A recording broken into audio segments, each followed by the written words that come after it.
gland होता है, it is around the second, from the second to the fourth tracheal ring, वहाँ पे इसका सबसे पतला पार्ट होता है which is called the isthmus, और right और left lobe होते हैं thyroid gland के which hug the trachea on both sides.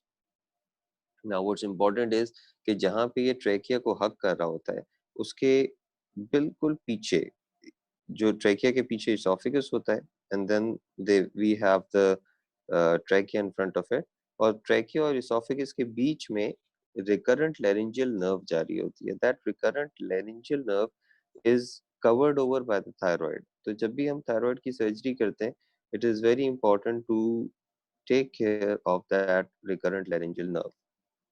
खैर, so this is the right and left lobe, बीच वाले को isthmus कहते हैं, and उसके साथ एक pyramidal lobe कभी कभार होता है यहाँ, over here, at the blue area, right? अच्छा, now as we go down, यहाँ पे we have this blood supply and all of the thyroid gland. इसकी जो blood supply है, उसके अंदर आप majorly comes directly from the carotid. Internal, यहाँ पे superior thyroid artery और vein आपको दिख रहा है, on the top superior thyroid artery coming directly from the internal carotid, और नीचे से फिर inferior thyroid artery आती है जो कि आपका it comes from the brachiocephalic trunk down, which is also directly coming from the aorta. It has a rich blood supply, and the surgery can get pretty bloody if you're not careful about it.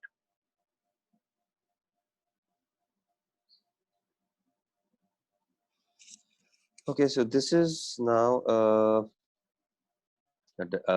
microscopic view of the thyroid tissue, you can say. The basic structure is that there are a lot of follicles. Now these follicles are lined by follicular cells, and these follicles have got colloid. Now what happens is that the thyroid hormone is secreted into this colloid, and then it is picked up by the bloodstream and then transported elsewhere. So this colloid is actually thyroid hormones, which is been secreted by all these cells surrounding the follicle.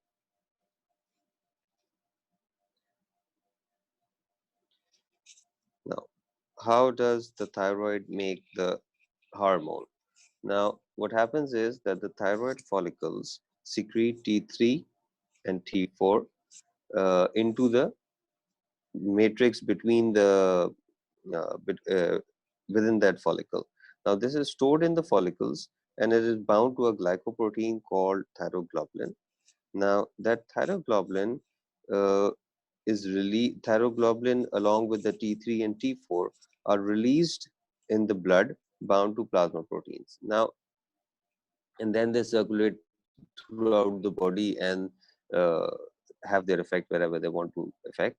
And the metabolic effect is basically due to the T3 and the T4 which are present in the bloodstream. Now the T3 is the shorter acting form, and the T4 is the longer acting form.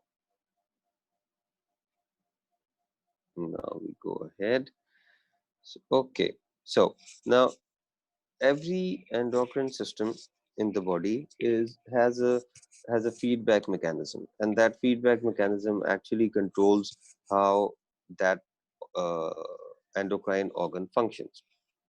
Now इसको अगर आप ऐसे समझें कि whatever thyroid makes is actually the product actually inhibits the function of the thyroid gland. So the cycle starts from the hypothalamus. The hypothalamus releases a thyroxine releasing hormone. Now that thyrotropin releasing hormone, which acts on the pituitary, and then the pituitary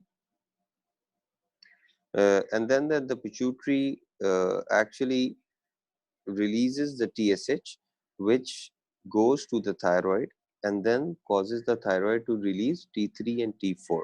So TRH acting on the pituitary, and the pituitary secreting TSH, which goes to the thyroid, and then the thyroid manufactures T3 and T4, and they go into the bloodstream. Now these T3 and T4, they act directly on the pituitary to regulate the secretion of TSH. That means the more T3 and T4 are present in the bloodstream, the less would be the TSH, because when it reaches to a certain limit, it starts inhibiting the manufacturing of TSH. And similarly, if there's low degree of T3 and T4 and there's a low amount of T3 and T4 in the blood, then the low amount will cause more secretion of TSH, because the T3 and T4 are not there to inhibit it. So the bottom line is, the more T3 and T4 in the blood, the less TSH would be there to stimulate the thyroid, and vice versa. Now there are different tests of thyroid function, which are basically serum TSH, thyroxine, T3 and T4, thyroxine T4, and triiodothyronine T4, T3. I'm sorry, I should have written T3 over there. Uh, Thyroid autoantibodies, these are the blood tests. And then we have thyroid imaging, which is chest and thoracic inlet X-rays, ultrasound scanning, CT and MRI, and isotope scanning. And we have fine needle aspiration cytology. Yeah, there are three separate things here. The first three are blood tests. The middle one, thyroid imaging, uh, is the actual X-rays and CT and MRIs and everything.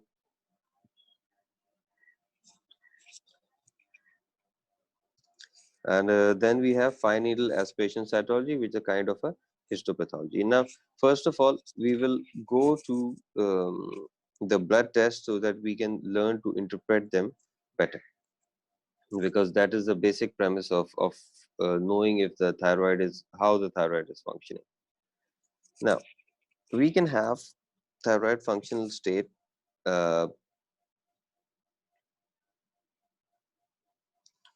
TSH, free T3. These are the three tests. They're like TSH, T4, and T3. Uh, so in different states, they are all different. In a euthyroid patient, euthyroid means which is the thyroid is not functioning normally. So if the patient is euthyroid, the TSH would be normal, the T3 and T4 are going to be normal.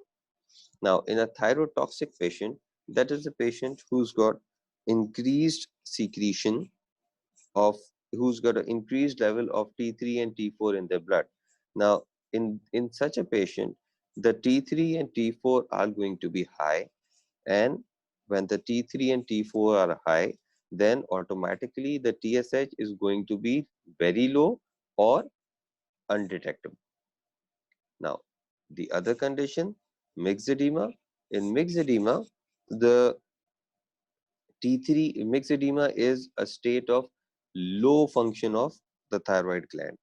In myxedema, the T3 and T4 are low, and conversely, the TSH is going to be high, because there's nothing to inhibit the secretion of TSH, and the TSH will be secreted freely.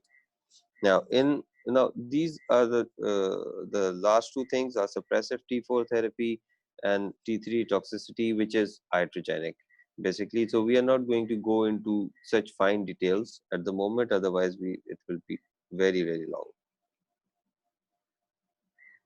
Now, these are the different causes of hypothyroidism, right?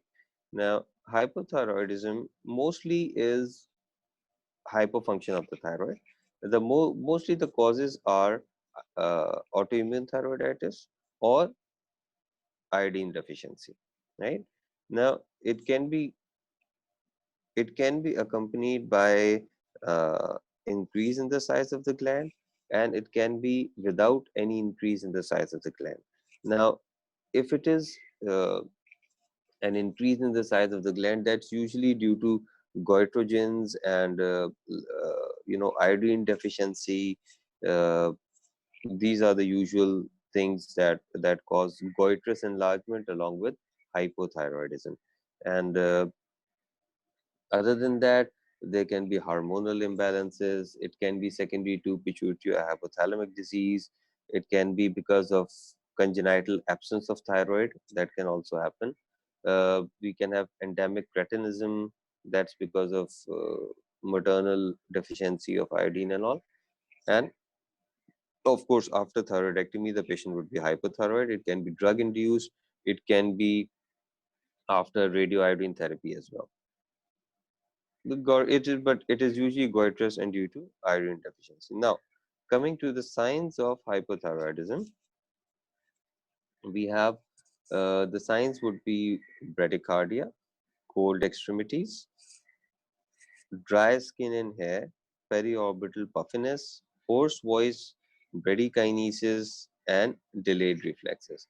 Like, you just slow down all of the uh, you just slow down all of the bodily functions, and the, they become signs of hypothyroidism. You slow down the heart, you give them cold extremities, you have dry skin and hair because the tissues are not regenerating, periorbital puffiness because the fluid is not being taken away from the subcutaneous tissue. The voice is hoarse because the vocal cords are edematous.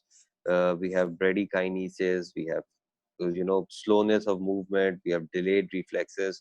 These are things that are present in. These are signs of hypothyroidism.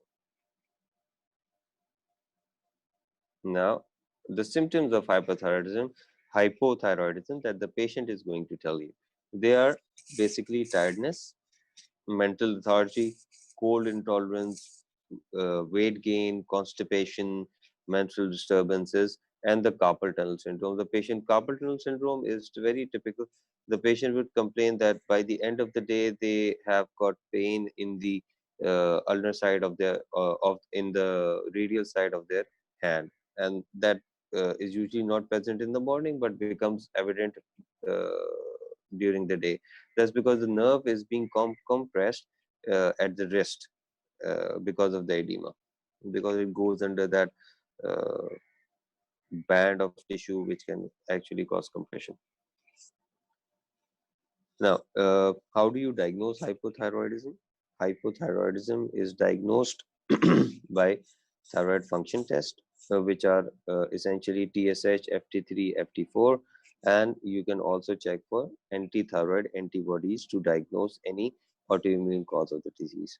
Now, in hypothyroidism, obviously, it would be less T3, T4, and more TSH. So increased TSH would point towards hypothyroidism. The treatment, if it is non-goitrous or goitrous, is oral thyroxine. If a patient is hypothyroid and has got a big goiter as well, then you can treat the hypothyroidism by thyroxine. And if it is cosmetically unacceptable, one can do a thyroidectomy once the patient is euthyroid again after treatment. If it is non-goitrous, then you simply give oral thyroxine and that is the end of the story. And in autoimmune cases, you can even give um, steroids or any other drug that is required. Now we'll talk about enlargement of the thyroid, which is called a goiter. Now, it can be simple, diffuse, or physiological. Okay, these are the three categories. Now, in this, the simple goiter is euthyroid, in which there is no hyper or hypofunction. Okay, so and then we have the toxic goiter. Okay. Now, in toxic goiter, there are different varieties. Now, we can have multinodular goiter, we can have diffuse goiter, we can have multinodular with multiple secreting nodules, or we can have a toxic adenoma.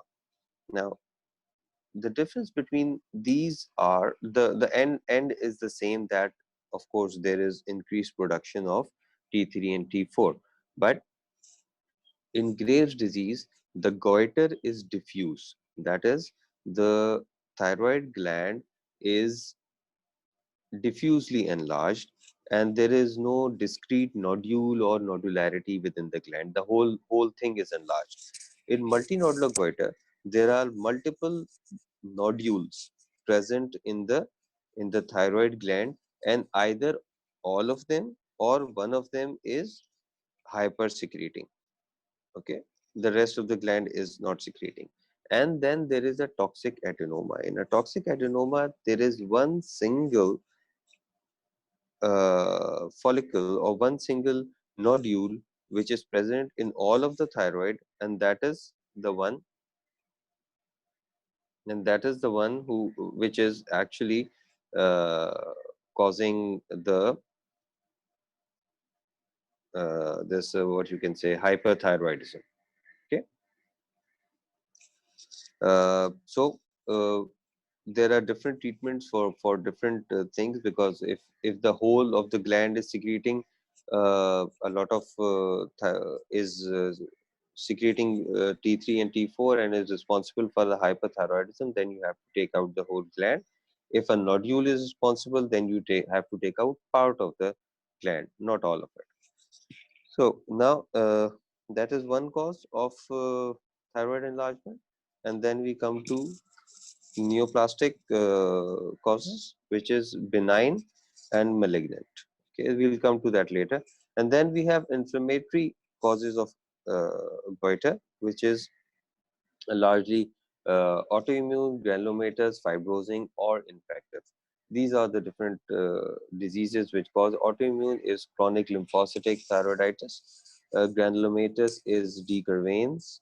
Um, the fibrosing is renal thyroiditis, and infective is acute and or chronic, which can be bacterial, viral, or in chronic we can have tuberculous things as well.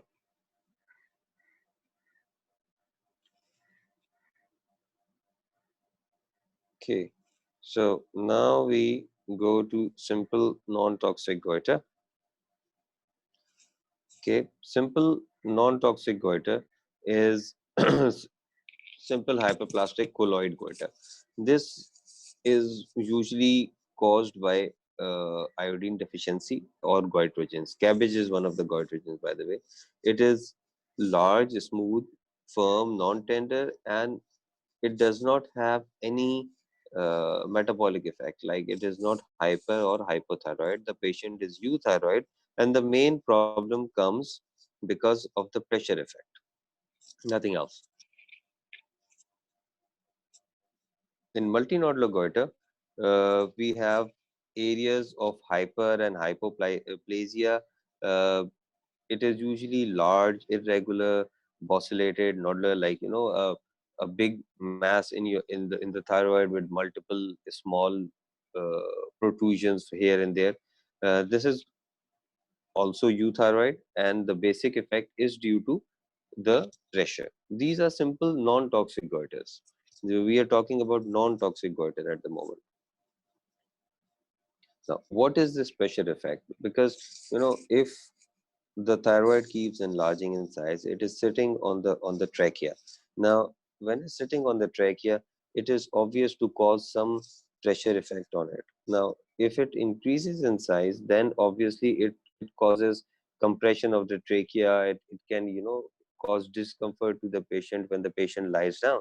The patient can have dysphagia, he can have breathlessness, he can have orthopnea, which means difficulty in breathing once the patient is has lain down, and the patient can have hoarseness as well because of edema of the trachea, and can have facial congestion if the veins around the thyroid are congested, or if it is causing uh, impediment of the drainage from the face and all to the heart. Now the hoarseness is can be because of edema of the voice box, but usually hoarseness or newly developed hoarseness is taken as a sign that there might be some invasion or there might be some neoplastic process. So hoarseness is always a danger sign. Okay, now we come to hyperthyroidism, in where the thyroid is hyperfunctioning, right? So now here we have what happens in when the patient is having a lot of T3 and T4 circulating in his body. What happens is that now the body's metabolic function is uh, is actually increased. Now every process is going to be very fast, right? Now what happens is that in hypothyroidism we had bradycardia. In hyperthyroidism we have palpitations. We have increased appetite, and despite of increased appetite there is weight loss. We have got heat intolerance. The patient cannot tolerate heat because the own body is the patient's own body is going into such a hyper phase that the patient is not able to tolerate any externally, गर्मी बर्दाश्त नहीं होगी उससे. He would be nervous because the CNS is working overtime as well. Uh, Insomnia because of obvious reasons. Breathlessness, diarrhea because the bowel will start functioning rapidly as well. Would have scanty menstruation, and the patient is going to have fatigue despite of all this because his uh, his energy is being consumed at a very fast rate. And now, when you examine the patient, you can have these signs like eyelid retraction, lid lag, exophthalmos, ophthalmoplegia. The patient can have chemosis. Now, all these signs are present there in your book. I would recommend that you go and you just have a look at all of these signs, and then you would understand how to elicit them. And then one day, when you come to the ward and we have a patient with these signs, then we can also demonstrate it for you. Now, till now, we were talking about, we talked about simple non-toxic goiter. Now we will talk about the toxic goiter. Okay. Now the toxic goiter can be Graves, it can be toxic multinodular goiter, or it can be a toxic nodule. Okay. The Graves disease, the cause is usually autoimmune. The appearance is diffuse, nodular or hyper. Nodular is usually not there, and the effect is hyperthyroidism. In Graves, the whole of the thyroid is enlarged, and the patient is toxic and all. Then we have the toxic multinodular goiter or the nodule. Now it can be, there can be a lot of nodules and one of them is hyperfunctioning, or in some patients the intervening parenchyma is hyperemic, or there are patients in the whole thyroid is normal and there's just one nodule which is hyperfunctioning. Now this is uh, the what happens is the toxic effect of multinodular goiter are the toxic effects of hyperthyroidism. The appearance is usually large, irregular, nodular, and the effect is hyperthyroidism. Okay. Now the treatment, there are three limbs of treatment here. We can give them antithyroid drugs, we can give them we can do surgery on them, and we can give them radio iodine. Now there are two or three things that we need to understand here. Surgery is not done on hyperthyroid patients until we have medically achieved euthyroidism. The patient has to be euthyroid in order to be operated. You cannot operate on a hyperthyroid patient which is not controlled, and you cannot operate on a hypothyroid either, which is not adequately supplemented by thyroxine. So, in order To do this, we have different regimes, like for hyperthyroid patients to optimize them for surgery, which you can look up later. So, and they are usually anti-thyroid drugs and beta blockade. Okay. And the second thing is that if a patient is hyperthyroid with hyperthyroid with nodularity of the gland, then the ultimate treatment will be surgery. The patient will not respond to medical treatment in the long run. And similarly, if the patient is hyperthyroid with a diffuse goiter, then the chances of cure without surgery are better. Okay, so we have three things which we can do. We have antithyroid drugs, we have surgery, and we have radioiodine. In antithyroid drugs, we have carbimazole and propylthiouracil, also called as PTU. These are used to restore the euthyroid state. The advantage with these things is that we don't have to do surgery. There are no radioactive material, and disadvantage is prolonged treatment with failure rate of around 50%, because it takes a long time to actually um, to 6 months to 8 9 months to actually come down to regular. And of course, these carbimazole and PTU are pretty toxic drugs. So these are the three types of treatment. Radioiodine is good in diffuse kind of goiters with hyperthyroidism, and it is also good in patients in whom surgery is not recommended and who are not fit for surgery. Okay, so we come to that was about hyperthyroidism and the treatment for hyperthyroidism. Now we come to this another entity called clinically discrete swellings. These are, in simple terms, solitary or discrete swellings, a single swelling in the thyroid gland, uh, and they do not have any hyperfunction or any hypofunction. So they are termed as solitary or discrete thyroid nodules. Uh, but what the problem with these nodules is that about 15% of them are malignant and 30 to 40% are follicular adenomas. The rest are, can be cyst and all that, but this risk of malignancy is pretty substantial, and it cannot be ignored. So these have to be investigated, and these clinically discrete swellings need to undergo surgery. Usually they undergo a lobectomy, or you can usually get away with that and do a histopath later on and see how it comes. So what you do in this clinically discrete swelling is that you first of all you do an FNAC, you do a thyroid function test, you do an FNAC, you see if there's any malignancy or not, and then you go in and then you proceed on with it. So regarding investigations for the thyroid, now we have thyroid function test, which we all know about, that how to interpret them.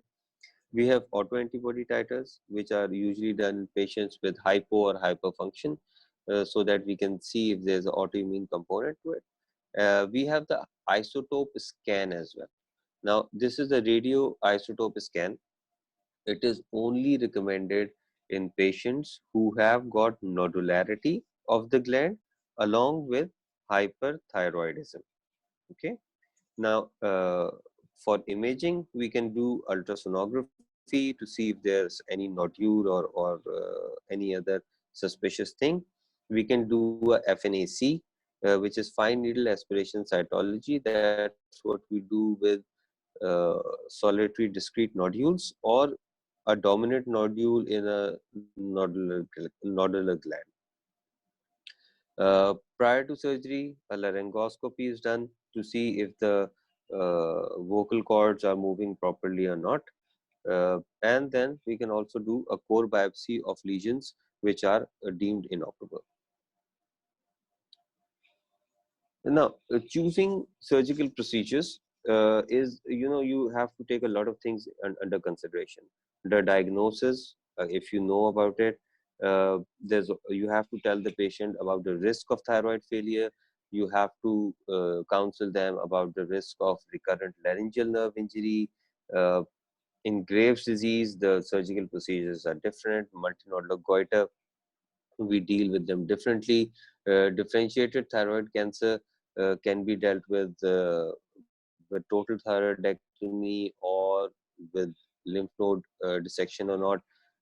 There's a risk of hypoparathyroidism because there are four parathyroid glands surrounding the uh, surrounding this what you say uh, the thyroid gland at the upper poles and the lower poles. They're there, and obviously there's risk of hypoparathyroidism after total thyroidectomy. Okay, this slide is a bit messed up. Okay, let's see. Okay, all thyroid operations can be. There are three basic elements to every thyroid surgery. Okay, now just stay with me on this because this is very important. So we have a total lobectomy, which means that we take out one lobe of the thyroid gland, and then we have isthemectomy, okay, which means that that middle part of the gland that connects the right and left, and then we have subtotal lobectomy. Subtotal lobectomy means that you do not take out all of the lobe, you just leave a little part behind. Okay, so now these are the three components of basic elements of thyroid surgery. Now we combine them in various combinations to get our goal. Say, so if you want to do total thyroidectomy, you do two lobectomies plus a stomectomy, and then that's a total thyroidectomy.